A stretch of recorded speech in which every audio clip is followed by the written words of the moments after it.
Une importante opération policière contre la traite de personnes s'est déroulée à Ottawa, Cornwall et ailleurs en Ontario. Aujourd'hui, ça a permis d'arrêter 25 suspects. 16 personnes, dont des mineurs qui étaient forcés de se prostituer, ont été libérées. Des adolescentes qui ont parfois à peine 12 ans sont attirées dans les filets de ces réseaux extrêmement bien organisés. Et ce soir, une mère de Gatineau accepte de témoigner de sa réalité et de celle de sa fille, Laurie Trudel.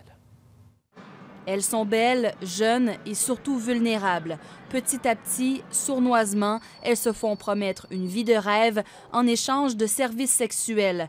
C'est ce stratagème qui a amené la fille de Patricia de Gatineau dans le milieu de la traite de personnes. Sa fille a fugué à l'âge de 15 ans.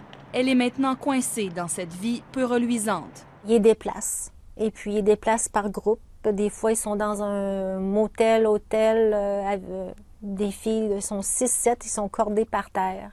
En 3 mois, ces filles peuvent rapporter 24 000 $. Les services policiers à travers le pays se retrouvent souvent les mains liées quand vient le temps d'arrêter les proxénètes. Les victimes ne veulent pas dénoncer. C'est un petit peu normal parce que tout le processus qu'on appelle de dressage dans le milieu est fait en sorte pour que la personne en vienne à se prostituer presque d'elle-même et de ne jamais dénoncer le proxénète. Le projet de loi C-452 vise justement à permettre aux policiers de porter des accusations sans le témoignage des victimes, comme c'est le cas pour la violence conjugale. Ce projet de loi-là a eu l'assentiment unanime de tous les partis politiques en 2015 lors de son étude, l'assentiment du Sénat. Même le premier ministre en place, Justin Trudeau, avait voté, était en accord, était en faveur lorsqu'il était dans l'opposition. Tout ce que ça prend, c'est le décret du Conseil des ministres pour que ça rentre en application. Le gouvernement libéral craint qu'une partie du projet de loi soit incompatible avec la Charte canadienne des droits et libertés et étudie actuellement la question.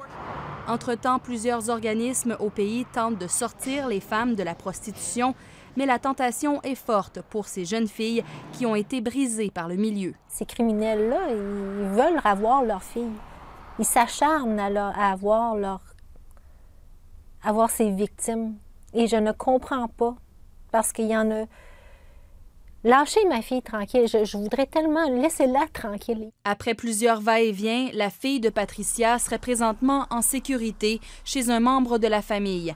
Mais sa mère ne sait pas pour combien de temps cette fois-ci. Ici Laurie Trudel, Radio-Canada, Ottawa.